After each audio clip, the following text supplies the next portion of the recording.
నమస్కారం MRR 69 TV news కి స్వాగతం. చంద్రబాబు నాయుడు గారు ప్రభుత్వం వచ్చి మూడు నాలుగు నెలలు కూడా కాయిపోలా.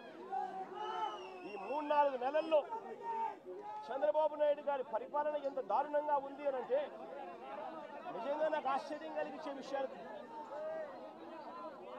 ఆశ్చర్యం కలిగించే విషయాలు కనిపిస్తాయి.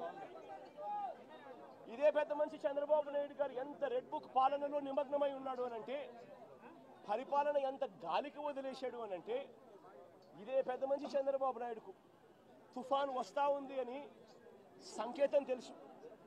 బుధవారం నాడే తుఫాను, శుక్రవారం సాయంత్రం నుంచి తుఫాను రాబోతా ఉంది, భారీ స్థాయిలో వర్షాలు పడతాయి, అతి భారీ వర్షాలు కురుస్తాయి శుక్రవారం సాయంత్రం నుంచి అని తనకు అలర్ట్ వచ్చింది. బుధవారం నాడే చంద్రబాబు నాయుడు దగ్గర బుధవారము, గురువారము, శుక్రవారం మధ్యాహ్నం దాకా టైం ఉండేది.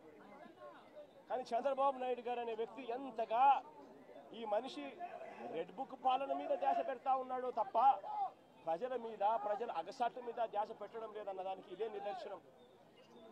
2.5 రోజు టైం ఉన్నా కూడా, బుధవారము, గురువారము, శుక్రవారం మధ్యాహ్నం దాకా టైం ఉన్నా కూడా చంద్రబాబు నాయుడు గాలికి వదిలేసాడు ప్రజలను.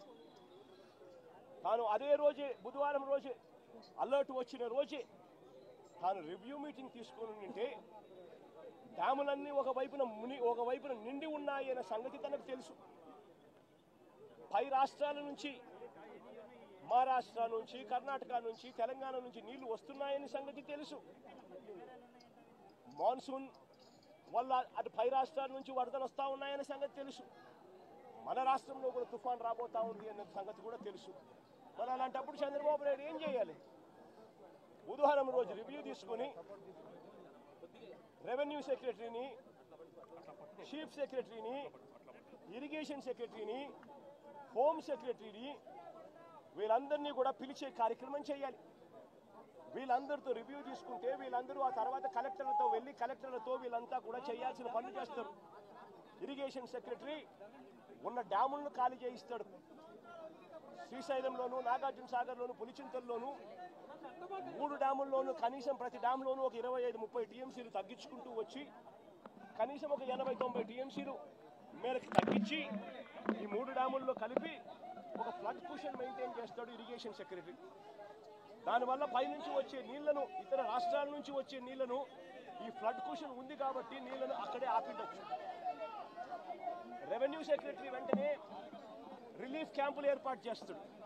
ఆ రిలీఫ్ క్యాంపుల్లో ఏర్పాట్లు బాగున్నాయా లేదా, రిలీఫ్ క్యాంపులు ఎక్కడున్నాయి, ఎక్కడ పెట్టాలి, ఆ రిలీఫ్ క్యాంపుల్లో ఏర్పాట్లను పర్యవేక్షిస్తాడు రెవెన్యూ సెక్రటరీ. హోమ్ సెక్రటరీ లోతట్టు ప్రాంతంలో ఉన్న వాళ్ళందరికీ ఇన్ఫార్మ్ చేసి వాళ్ళందరికీ కూడా చెప్పి ఇలా తుఫాన్ రాబోతా ఉంది అని చెప్పి వాళ్ళందరినీ షిఫ్ట్ చేసే కార్యక్రమం హోమ్ సెక్రటరీ చేయిస్తాడు.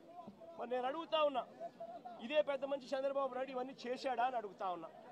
మరి ఇవన్నీ ఎందుకు చేయలేదు చంద్రబాబు అని అడుగుతా ఉన్నా. ఇవన్నీ చేయకపోవడం వల్ల, ఫ్లడ్ కుషన్ ఏర్పాటు చేయకపోవడం వల్ల ఆ నీళ్లు పై నుంచి వచ్చే నీళ్లు, కింద పులిచింతల కింద దిగువన వచ్చే నీళ్లు, ఈ 2 నీళ్లు కలిసి ఒక ప్రళయంగా ఏర్పడి చివరికి బుడమేరును కూడా, కృష్ణానదికి పోవాల్సిన బుడమేరును కూడా తన ఇంటిని రక్షించుకునేందుకు బుడమేరులో కూడా అర్ధరాత్రి దాటిన తర్వాత ప్రజలకు నోటీస్ ఇవ్వకుండా, ప్రజలకు సమాచారం ఇవ్వకుండా బుడమేరులో గేట్లను కూడా ఎత్తేసి విజయవాడలోకి నీళ్ళు పూర్తిగా పంపించడం జరిగింది. నేను అడుగుతా ఉన్నా, చంద్రబాబు నాయుడు చేసిన ఈ దుశ్చర్యకు, చంద్రబాబు నాయుడు చేసిన ఈ తప్పుడు పనికి ఏకంగా 60 మంది పైచిలకు చనిపోయినారు. ఇంకా ఎక్కువ మంది చనిపోయి ఉండొచ్చు. రిపోర్ట్లు వస్తూ ఉన్నాయి.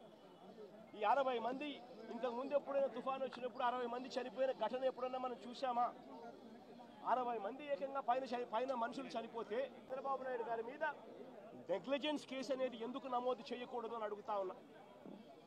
చంద్రబాబు నాయుడు గారు అనే వ్యక్తి వల్ల 60 మంది చనిపోయిన తర్వాత ఆ వ్యక్తి రివ్యూ తీసుకోకపోవడం వల్ల, ఆ వ్యక్తి చెప్పాల్సిన ఆదేశాలు చెప్పకపోవడం వల్ల, ప్రజలకు ఇవ్వాల్సిన ఇన్ఫర్మేషన్ ఇవ్వకపోవడం వల్ల, ప్రజలను అలర్ట్ చేయాల్సిన కార్యక్రమం చేయకపోవడం వల్ల, పైన ఫ్లడ్ కుషన్ పెట్టకపోవడం వల్ల, రిలీఫ్ క్యాంపులు ఏర్పాటు చేయకపోవడం వల్ల ఏకంగా 60 మంది పైచిలుకు చనిపోయారు. కొన్ని లక్షల మంది ఈ రోజు అగసాట్లు పడతా ఉన్నారు. ఇంతకన్నా దారుణమైన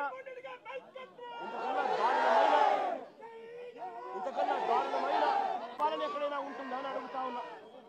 ఈ పెద్ద మనిషి ఈ నేరాన్ని కూడా, ఈ తప్పును కూడా డైవర్ట్ చేసేందుకు ఒకవైపున సురేష్ లాంటి ఎక్స్-ఎంపీని, విజయవాడ డిప్యూటీ మేయర్ భర్తను, ఇలాంటి వాళ్ళని టాపిక్ డైవర్ట్ చేసేందుకు 4వ తేదీ రాత్రే అరెస్ట్ చేయించే కార్యక్రమం చేస్తున్నాడు.